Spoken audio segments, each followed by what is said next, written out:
우리 계속해서 보겠습니다. 예수를 생각하면, 예수 그리스도를 생각하면 떠오르는 이미지가 있습니다. 교회 학교를 열심히 다닌 친구들은, 그런 교우들은 예수님에 대한 이미지가 아주 부드러워요. 온화하고 부드럽고 따스한 그런 예수를 떠올리게 됩니다. 근데 성경을 보면 예수님은 그렇게 부드러운 분은 아니지요. 그렇다고 뭐 혁명가를 이야기하는 건 아닙니다. 예수님은 어떤 분이시냐?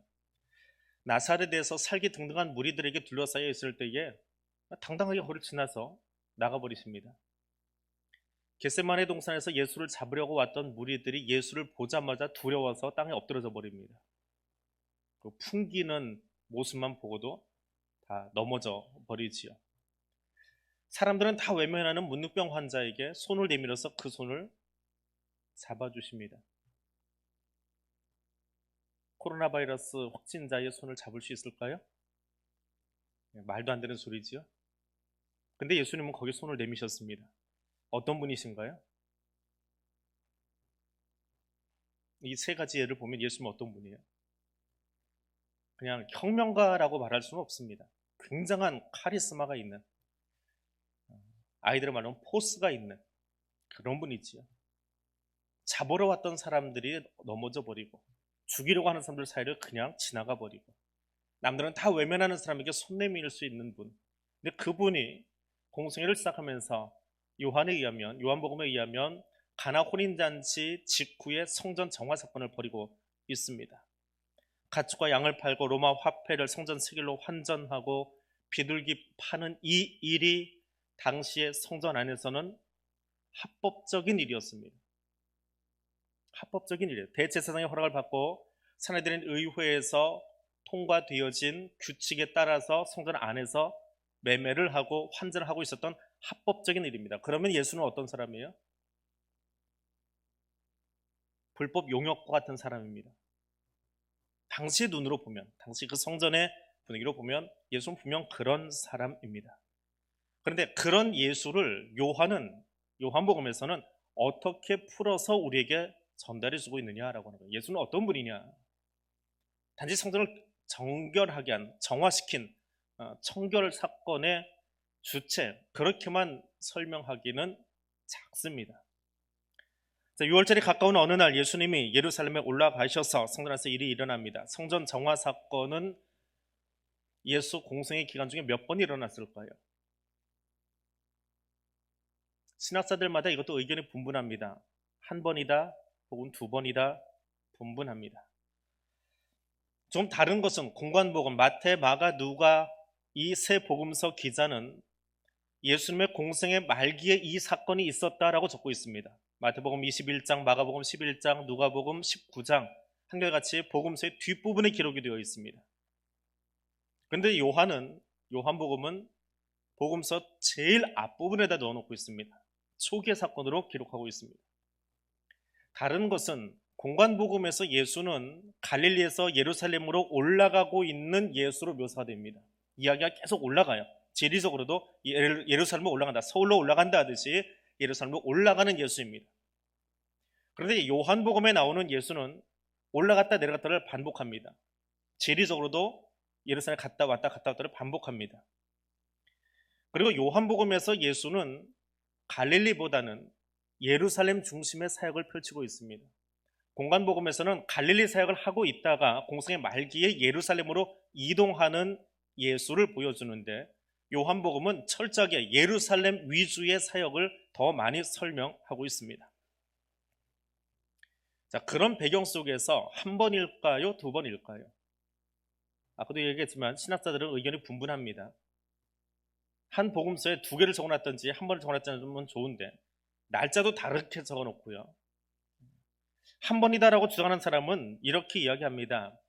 당시 성전이라고 하는 곳이 얼마나 중요한 곳인데 그 중요한 성전에서 그런 난장 피워놓고 공생의 3년을 살아낼 수 있느냐? 어떻게든지 쫓아가서 수백 명이 떨어지고 데려다가 줄초상을 내지 그 사내들인 의원들이 그 일을 가만뒀겠느냐? 이거는 말기에, 예수 공생의 말기에 그 일을 벌이고 나니까 사내들인 공회가 이런 괘씸한 놈 하고요, 그냥 벼르고 있다가 결국 그 사건에서 폭발해가지고 잡아 죽였다. 그러니까 한 번 일어난 사건이다 라고 설명하는 신학자들이 있습니다. 근데 또 다른 신학자들은 두 번이다. 공관복음과 요한복음에서 성전 정화 사건을 묘사하고 있는 단어들이 아주 다릅니다. 그걸 오늘 다 비교할 수는 없고요. 단어들이 굉장히 달라요. 같은 가축을 파는, 짐승을 파는 단어 선택도 많이 다릅니다. 그리고 예수님이 공생의 기간 중에 예루살렘을 여러 번 왔다 갔다 하셨어요. 그러다 보면 몇 번 했을 수도 있다. 또 하나는 예수님이 활동하시던 그 주 1세기의 셀로 땅이나 열심당원들은 몇 번이고 예루살렘을 쑥대밭을 만들려고 일을 실제로 벌인 적도 있습니다. 대표적인 셀로 땅원이 바라바입니다. 그런 사람들처럼, 그런 사람들이 잔뜩 있다 보면 아마 예수 말고도 예루살렘은 늘 치안력도 높기도 하지만 또 한편으로는 그런 열심당원들이 활동했을 수도 있다. 그래서 다 잡아내지도 못했을 거다. 뭐 그렇게 설명하기도 합니다. 다 추측에 불과하지만 당시 역사적인 자료들이나 그 야사들을 보면 얼추 그렇게도 짐작할 수 있습니다. 그런데 일반적으로는 성경 읽어지네 할 때에 이에셀 사모가 설명한 것처럼 두 번 있었을 것이다. 예수 공생의 초기에 한번 꽝 하고 사건을 터뜨려 놓고 갈릴리로 빠져나갔다가 거기서 촌에서 한 3년 사역을 하시고 마지막에 다시 올라와서 한 번 더 그 일을 펼친, 그때 그 사람이, 그때 그 녀석이 살아서 또 왔네 하는 그런 형식으로 이야기를 끌고 나가는 것이 일반적인 신학자들의 해석입니다. 자, 그러면 왜 예수님이 성전을 엎었느냐라고 하는 거죠. 공관복음을 보건 요한복음을 보면 비슷하게 하는데 특별히 요한복음에서 성전을 왜 엎으셨느냐. 주 1세기 예루살렘 성전이라고 하는 것은 오늘날 우리가 지금 나오고 있는 이 교회하고는 다릅니다. 그런 느낌하고는 다른 곳이에요. 예루살렘 성전은 정치와 종교가 아주 밀접하게 야합한 곳입니다. 결탁했다는 단어조차도 부족해요. 야합한 장소예요. 지배 세력, 로마의 지배 세력과 종교 세력인 제사장 그룹, 사내들인 의회 의원들, 종교 의원들이 야합한 자리입니다. 대제사장은 로마 총독이 임명을 합니다. 그러면 대제사장은 누구에게 충성 맹세했을까요? 대제사장의 역할이 무엇입니까? 백성들이 가져온 제물을 하나님 앞에 들고 나가서 제사 드리고 하나님과 백성 사이에 중재자로 서 있어야 되는 역할을 하는 사람이 대제사장입니다.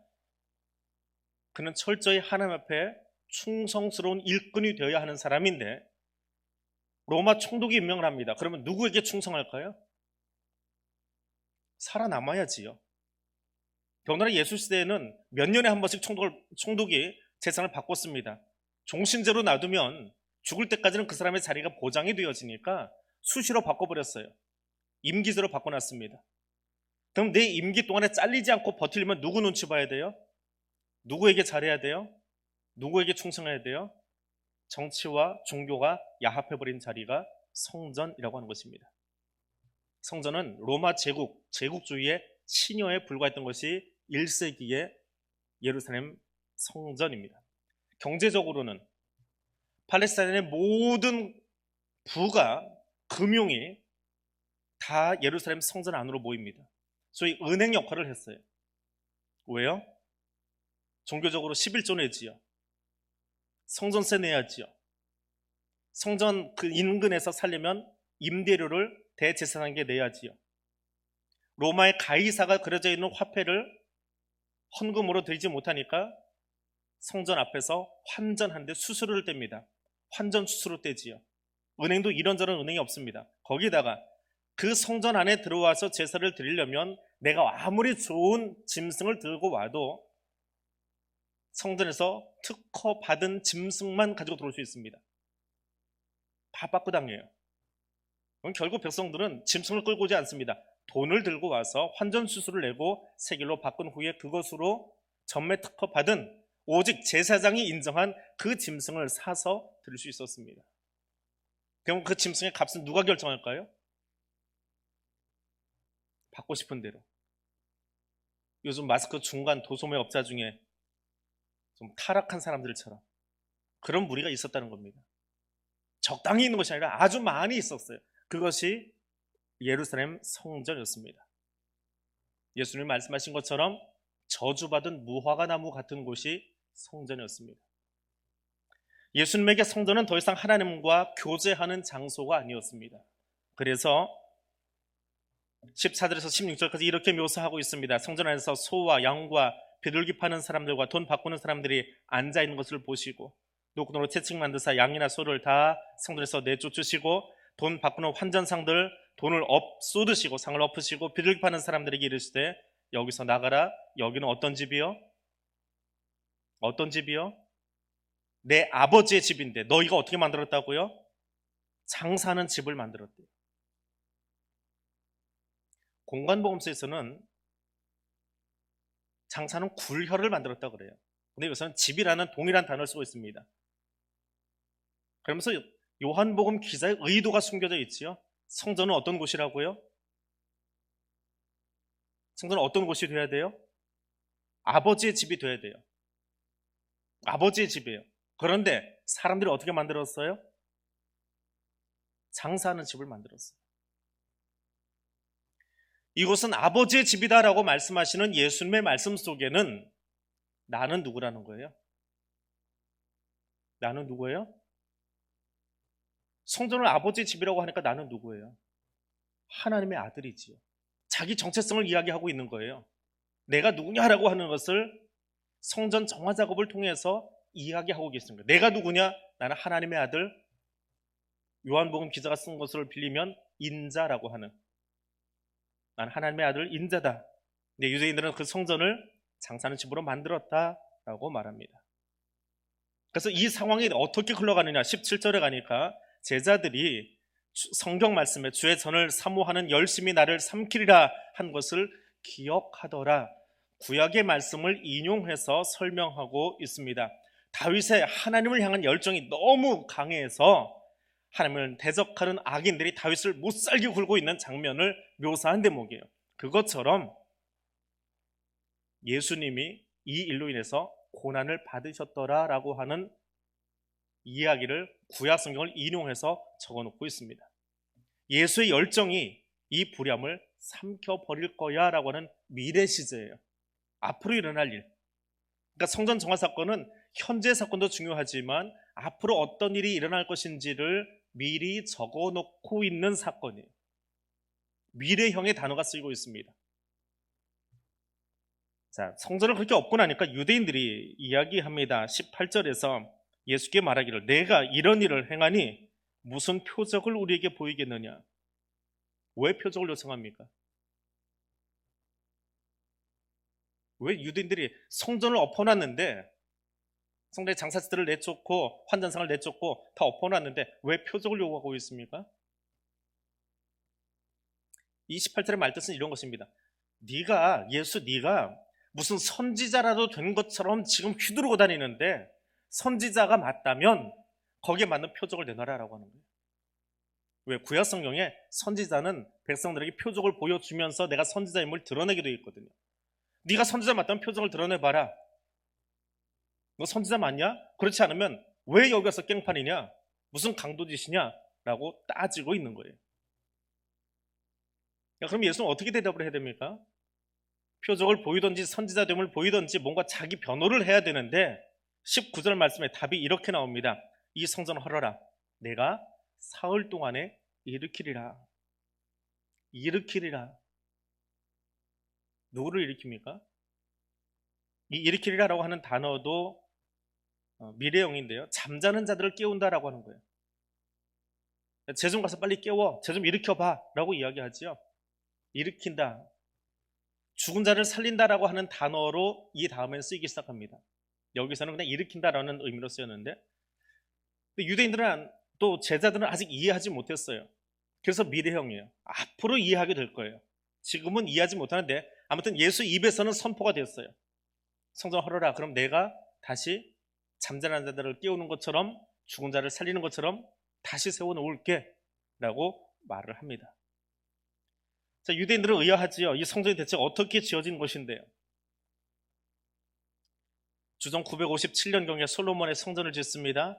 그리고 주전 587년에 바벨론에 의해서 성전이 완전히 무너져 버립니다.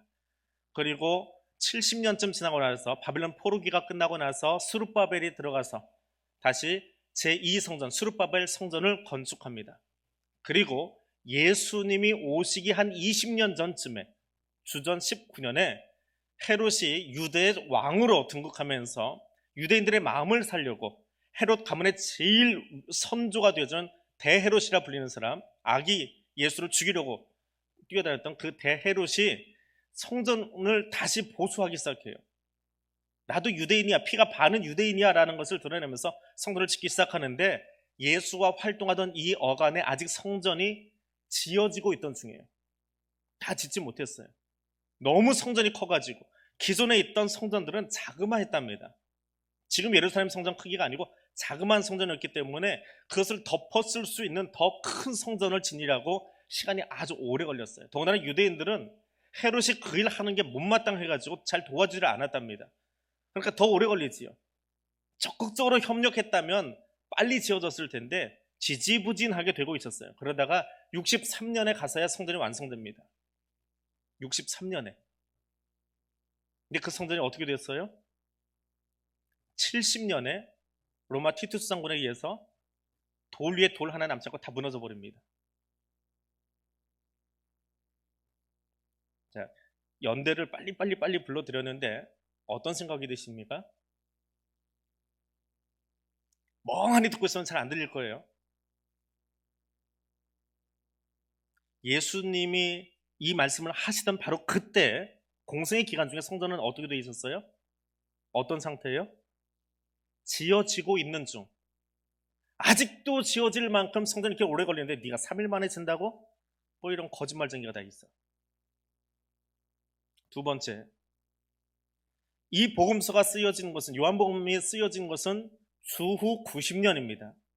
90년 이후의 작품이라고 보여집니다. 그러면 예루살렘 성전은 어디 갔어요? 70년에 무너져서 성전이 있어요, 없어요? 없어요.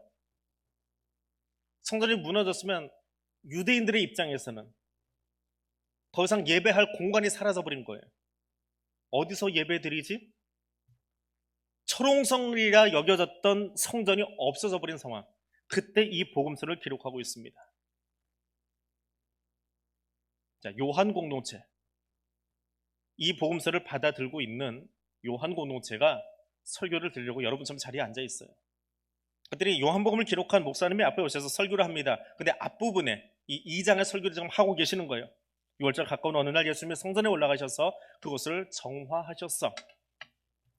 근데 지금은 언제예요? 주후 90년이에요. 설교를 듣고 있는 시간은 90년이에요. 성전은 이미 20년 전에 로마에서 없어져 버렸어요. 성전은 없어졌고 우리는 어떤 입장이에요? 요한 공동체는 예배드릴 장소가 4주 전거 잊어버리셨지요. 4주 전에 요한복음 배경을 한번 일부러 1시간 내내 해드리고 지나갔는데, 유대교로부터 출교당한 사람들이에요. 더 이상 회당에 빌붙어서 예배드리고 있던 그것마저도 용인받지 못하고 쫓겨나버린 사람들. 그나마도 성전이 마음속에 그리는 옛 고향 같은 성전이 있었으면 좋겠는데 성전은 무너져 버렸고, 교회 공동체는 회당을 사용하지 못하고 어디로 갔을까요? 지하 토굴로 가든지 가정에서 예배드리든지, 예배 장소가 정해진 것이 아니라 이리저리 떠돌아다니면서 죽음을 무릅쓰고, 왜? 로마에서 인정받지 못한 종교 집단이기 때문에 그렇게 예배드려야 되는 그런 공동체였어요. 오늘은 어디서 예배드릴까? 또 어떤 동굴에 들어가서, 어떤 무덤에 들어가서, 무덤 가진 사람들이 왜 안 들어오니까요. 거기는 저주받은 곳이니까 거기는 들어오지 않거든요. 구리시 확진자가 나타났다니까 구리 쪽 바라보는 것도 좀 싫으시죠, 느낌이. 그런 느낌보다 더한 게 무덤이에요. 그래서 기독교인들이 어디서 예배드려요? 1세기 교회는 무덤에 가서 예배드렸어요. 그 무덤을 지금 성지순례 한다고 가서 쫓아가서 구경하고 나오고 있어요. 사진 찍고. 그 당시에 교인들은요, 예배드릴 장소가 없었습니다.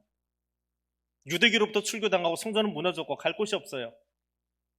로마에서는 인정 못 받아서 날마다 죽음의 위협이 있어요. 그럼 사람들이 오지 않는 곳, 사람들이 꺼리는 곳,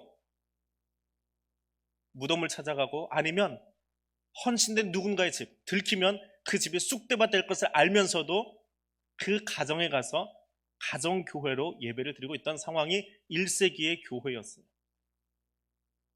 그 사람들이 어느 날 모였습니다. 어디 모였을지 모르겠어요. 그날은 무덤이었는지 가정교회인지 모르지만 거기 모인 성도들에게 요한복음을 기록한 목사님이 말씀을 전하고 있습니다. 예수님이 성전을 허물어 버리셨어요. 어떤 생각을 하면서 들을까요? 결론을 이렇게 이야기합니다. 21절입니다. 같이 읽어보겠습니다. 예수는 성전된 자기 육체를 가리켜 말씀하신 것이라. 성전은 어디 있다고요? 성전이 누구라고요? 누가 성전이라고요? 예수요.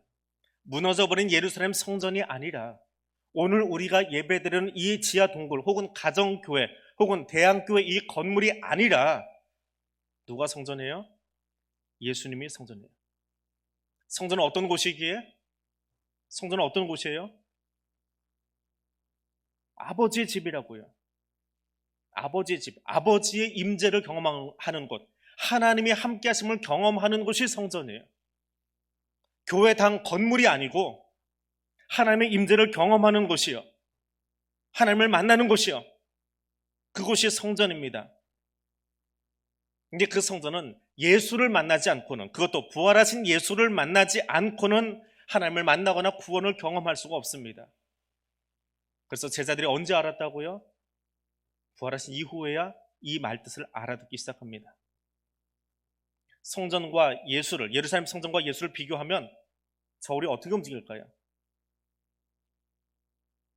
마태복음에서는 이렇게 설명합니다. 내가 너에게 이르노니 성전보다 더 큰 이가 여기 있다라고 말합니다. 그게 예수예요. 성전과 비교할 수 없는 분을 향해서 우리가 지금 예배 드리고 있는 거예요. 그런데 회당에서 쫓겨났다고 불안하고, 내일이 어떻게 될지 몰라서 불안하고, 오늘 죽을까 내일 죽을까 그것이 불안해가지고 설렁설레하고, 누군가는 그것 때문에 오늘도 교회를 나오지 못한 그 사람들이 있어요. 그것이 1세기 교회이고 오늘 2020년에 대한민국 교회의 성도들이에요. 똑같은 그들에게 2000년 전 그리스도인이나 오늘 우리에게나 똑같이 주님 말씀하십니다. 예수는 성전보다 크신 분이고 부활하신 예수를 정말 만나지 않고는 우리의 예배가 되지 못한다라고 하는 거예요. 시간만 채우면 예배 드린 겁니까? 자리에 앉아있으면 예배 드린 겁니까? 특별 새벽기도에 몇 번 더 하고 나면 우리의 영성이 더 탁월해지나요? 그렇지 않습니다. 예수의 말씀을 상기하고 그 말씀이 부활하신 예수가 내 안에 들어오지 않으면, 그분 만나지 않으면 우리는 거짓된 예배자일 수밖에 없습니다. 이 요한복음 기자는 제자들에게, 그리고 우리들에게 이야기합니다. 이제는 보이는 신앙에서, 눈에 보이는 표적 신앙에서 보이지 않는 부활 신앙으로 좀 넘어가자. 물이 포도주 되는 것처럼 무너져버린 성전의 연연에서 우리 어디 가서 예배드릴까 그따위 고민하지 말고 보지 않고 믿을 수 있는 보이지 않는 부활신앙, 우리가 단어로는 많이 말할 수 있지만 언제 경험해 볼 수 있습니까? 부활신앙 우리가 어떻게 경험할 수 있습니까? 죽어야 부활을 경험하지요. 죽어야 부활을 경험하는데 끝까지 죽지 않으려고 그래요. 그 부활을 어떻게 경험합니까? 예수 안에서 내가 죽어야 부활할 수 있는데요. 여전히 내가 살아있어요. 여전히 내 아집이 살아있어요. 여전히 내 옛 모습이 살아있어요. 근데 무슨 부활입니까? 부활은 아직 죽어보지도 않았는데. 그 부활신앙으로 나아가자라고 하는 겁니다. 눈에 보이는 포도주나 성전의 웅장함이나 이벤트가 가득한 세상이 아니라 죽음을 이긴 부활의 자리로 나아가자라고 말하고 있습니다. 나만 살게 되고 버둥버둥 거리고 있는 그런 세태를 향해서 십자가 순교의 신앙으로 나아가자라고 요청하는 것이 요한복음입니다. 표적신앙은요, 눈에 보이는 것을 바라보는 신앙은요, 십자가 보면 도망갑니다. 부활하신 예수를 경험하지 못한 제자들은요, 십자가 앞에서 다 도망갔습니다. 한 명도 빠지지 않고 다 도망갔습니다. 눈에 보이는 것만 따라가는 신앙은 어려움이 있거나 불편함이 있으면 다 도망갑니다. 그 자리에 맞지 않습니다. 부활을 경험한 제자들은 십자가에 거꾸로 매달려도 그 자리에 남아서 순교자의 신앙으로 제자의 모습으로 자기 자리를 지키고 증인의 삶을, 제자의 삶을 살아갑니다. 그 삶을 살아가라고 요청하는 것이 요한복음이에요. 그러니까 그 부활을 경험하지 못한 제자들은 예수 십자가 달리던 그 순간에 다 도망가 버렸습니다. 눈에 보이는 것만 좋아했어요.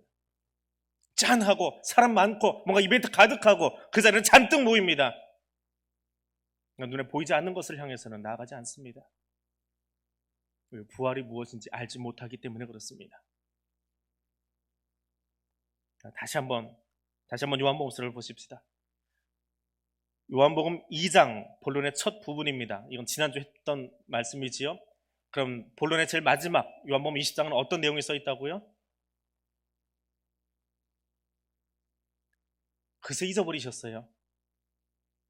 20장 펴보세요. 그러면 지난주에 제가 이렇게 들고 흔들어 드렸는데, 자, 이게 요한복음이에요. 요만큼이 요한복음이에요. 2장은 가나 혼인잔치 이야기가 나오지요. 요한복음 20장은 예수 부활이요. 잊어버리지 마세요. 요한복음 이야기하는 동안 이거 잊어버리시면 안 돼요. 이거 잊어버리면 요한복음 안 보입니다. 이렇게 흔들어 드렸어요. 다음 주에 또 물어볼 거예요. 계속 이야기 나옵니다. 요한복음은 부활 안에서 설명되는 거예요. 자, 요한복음은 특징이 1장에서 서로서 쾅 하고 터뜨려서 설명을 했어요.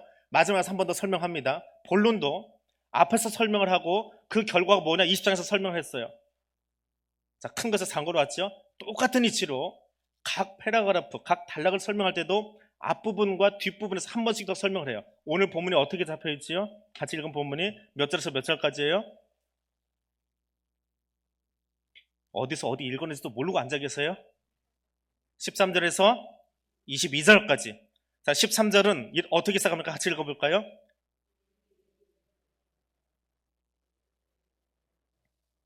저녁 안 드시고 오셨어요?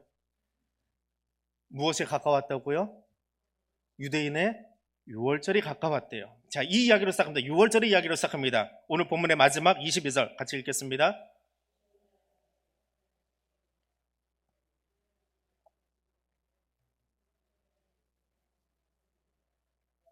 어떤 이야기로 마무리돼요? 부활. 한 글자만 더 붙이면 부활절. 뭘로 시작했어요? 유월절로 시작된 이야기가 무엇으로? 부활이요. 유월절은 어떤 날이요? 유대인들이 유대인으로 살아가려면 해마다 유월절을 기억하고 마른 떡과 쓴나물을 가지고 아버지의 인도함 앞에 그 상 앞에 앉아서 그것을 먹으면서 이로써 먹으면서 옛날에 우리 할아버지가 모세 할아버지의 인도 속에 애굽에서 빠져나오셨대. 우리도 그것을 기념하면서 이거 먹는 거야. 얘야 쓰지만 이거 먹어라. 얘야 이거 딱딱하지만 같이 먹어라. 그래서 유월절 날마다 경험해요. 그리고 하루가 지나면 다시 밖으로 나서 텐트 쳐놓고 야 우리 며칠만 여기 밖에 있으면 괜찮아. 내일 또 저기 에어컨 틀어주는 방에 들어갈 거야. 우리 여기 텐트에서 초막절이란다. 우리 같이 기념하자. 그리고 며칠 있다가 다시 그거 다 뜯어놓고 그리고 다시 집으로 들어갑니다. 매년 지금도 계속하고 있어요. 근데 계속하면 뭐합니까? 매년 반복되는 이벤트처럼 6월절을 기념하면 뭐하냐고요. 매년 반복되는 이벤트처럼 사순절 특세를 하고 부활절 첫 예배를 드리고 하면 뭐하냐고요. 아무리 반복돼서 그 행사를 하고 그 이벤트를 하고 매년 교회 차는 기념주일을 지키고 매년 크리스마스를 지키면 뭐하냐고요. 그 말씀이 내 가슴 속에서 살아있지 않는다면, 그것이 나를 변화시키지 않았다면 그것이 나의 예배냐고요. 그래서 하나님을 만나지 못했고 하나님 나를 인도하심을 경험하지 못하면 그 6월절이 그들이 무슨 의미가 있냐고요. 그거 다 쓸어버린 거예요. 그걸 엎어버리신 거예요. 어디로 가자고요? 어디로 가자고요? 방금 흔들었잖아요. 무엇으로 가자고요? 부활신앙으로 가자고요. 부활로 가자고요. 습관을 따라서 이벤트 따라서 사람들이 만들어 놓은 것 따라서 가지 말고 예수 부활로 가자고요. 부활신앙이 내 가슴에 새겨져야 이 주후 90년 1세기의 그 험한 교회 속에서, 험한 세상 속에서 살 수 있어요. 순교도 가고 갈 수 있는 거예요. 21세기 대한민국 안에서 부활신앙을 가지지 못하면 세상의 교회를 지금처럼 흔들어대는 때에 신앙생활을 못합니다. 힘들어요. 어려워요. 세상이 흔들어서 그렇습니까? 바이러스 하나만 나타나도 예배가 없어져 버리는데요. 어떻게 예배 드릴 수 있습니까? 어디서 예배 드릴 수 있습니까? 하나님 만나지 못하면, 부활하신 예수 그리스도를 만나지 못하면 오늘은 이래서 힘들고 내일은 저래서 힘들고 하나님보다 더 두려운 것들이 우리를 잡아먹으려고 쫓아다니는 이때에, 우는 사자처럼 뛰어다니는 이때에 어디에 계시겠습니까? 보이는 것으로 채우려고 하지 마십시오. 이벤트 가득하고 특별한 것 찾아다니고 숫자에 허덕이고, 그래 봐야 바이러스 하나면 허덕이는 인생들인데요. 그렇게 연약한 인생들인데요. 예수님 부활하셨습니다. 예수님이 나의 부활의 첫 열매 되셨습니다. 나도 그 부활의 신앙으로 따라가야 합니다. 부활의 주님 만나지 못하면 말짱 도루묵입니다. 부활의 주님 만나지 못하면 우리의 신앙은 아무것도 아닙니다. 껍데기 신앙이에요. 요한복음은 그 부활 신앙으로 달려가고 있는 거예요. 그 고난 중에 있던 초대교회 성도들에게, 그리고 오늘 우리들에게 부활 신앙으로 나아가자라고 하는 거예요. 우리 앞에 자막에 있는 거 같이 읽겠습니다. 함께 읽습니다. 예수께서 부활하셨습니다. 예수님이 나의 구주 되십니다. 부활 신앙으로 서겠습니다. 한 번 더 읽겠습니다. 예수께서 부활하셨습니다. 예수님이 나의 구주 되십니다. 부활 신앙으로 서겠습니다. 이것만 붙잡고 요한복음 보세요. 아무리 세상이 우리를 흔들어도 부활 신앙만 가지고 있으면, 부활하신 예수 그리스도만 만나면 절대로 흔들리지 않습니다. 그래서 우리가 고백하는 교회의 신앙 고백의 가장 중요한 단초예요. 이거 무너지면 다 무너지는 겁니다. 부활 신앙 무너지면 다 무너집니다. 아무것도 남지 않아요. 다 무너지는 게 아니라 아무것도 남지 않아요. 그 부활의 신앙을 가지고 오늘도 기쁨의 노래를 부를 수 있는 우리 될 수 있기를 원합니다. 우리 같이 본문 말씀 기억하면서 함께 기도하겠습니다. 주님, 내 십자가 가지고 하나님 앞으로 나가겠습니다. 표적신앙을 가지고 살아가면 십자가 앞에서 도망갑니다. 부활신앙을 가지고 있어야 내 십자가 지고 그분 앞에 나아갈 수 있습니다. 주님, 내 연약함 그대로 주님 앞에 나가겠습니다. 꾸미려고 하지 마십시오. 있는 그대로 가십시오. 내 안에 있는 두려움들, 내 안에 있는 불안함들, 연약함들, 그거 다 가지고 그대로 나아가십시오. 그리고 나의 부활신앙이 흔들리지 않도록 성령 하나님 나를 도와달라고, 구원의 감격이 흔들리지 아니하도록 그 구원의 감격으로 가득 찬 나의 예배가 되고 나의 신앙생활이 되어줄 수 있도록 이 기도 제목 가지고 이렇게 통성으로 기도하겠습니다.